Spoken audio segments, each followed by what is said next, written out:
Сөз депутат Шиповских Геннадий Геннадьевичке беріледі. Рахмет, құрметті Маулен Сағатханұлы. Біздің депутаттық сауалымыз үкімет басшысы Олжас Абайұлы Бекеновқа жолданады. Құрметті Олжас Абайұлы, мемлекет басшысы Қасым-Жомарт Кемелұлы Тоқаев өз сөзінде елімізде қоғамдық тәртіп пен азаматтардың қауіпсіздігін қамтамасыз ету мемлекеттік саясаттың басты басымдықтарының бірі болып табылатынын атап өткен болатын. Бейбіт елде ғана береке бар дейді дана халқымыз. Қоғамның тыныштығы мен азаматтардың қауіпсіздігі мемлекет тұрақтылығының берік іргетасы. Алайда соңғы уақытта ел ішінде ұрлық, орынсыз жанжал, бейәдеп әрекеттер мен көпшілік алдында жұдырық жұмсау, яғни төбелесу секілді көлеңкелсіз көріністер жиілеп кетті.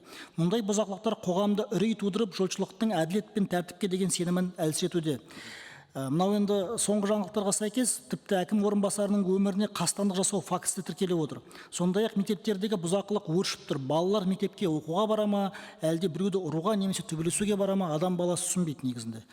Қазақ ұят кімде болса, сонда иман сонда дейді. Бекер айтпаған екен. Өкінішке орай қоғамдағы мұндай теріс әрекеттер тыныш өмірдің тамырына балта шабуы мүмкін. Сондықтан бұл мәселеге бейжай қарауға болмайды.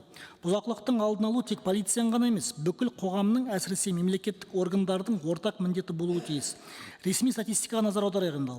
Қазақстан Республикасының бас прокуратурасының ақпаратына сәйкес, еліміздің қылмыстық кодексінің 293 бабы, яғни бұзақылық бойынша 2010 жылы 26 адам сотталса, 2024 жылы 460 адам сотталып отыр екен.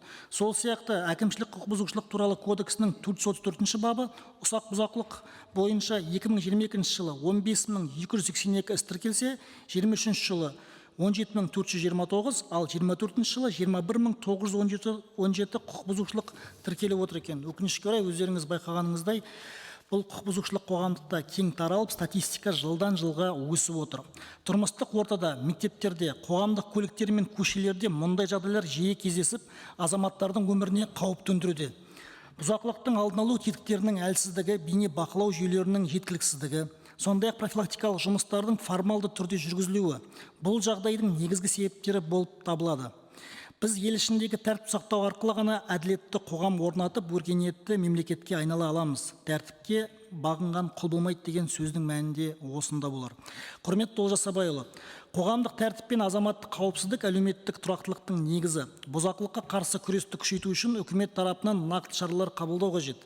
Осы ретте біз келесіні ұсынамыз. Бірінші, бұзақылық пен ұсақ бұзақылықтың алдын алу жөніндегі кешенді ұлттық жоспар қабылдау. Екінші, жергілікті атқарушы органдар мен ішкі істер органдарының профилактикалық жұмыстарын күшейту, учаскелік полиция инспекторларының әлеуетін арттыру.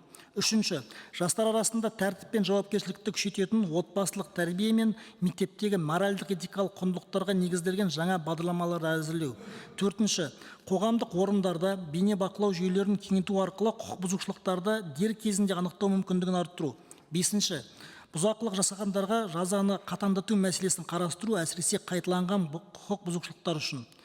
Депутаттық сауалға заңда көрсетілген мерзімде жазбаша түрде жауап беруіңізді сұраймыз. Құрметпен Қазақстан Халқы Ассамблеясының депутаттары және депутат Жексенбай, Қыдырәлі, Нұғманов, Сарыбаев. Назарларыңызға рахмет.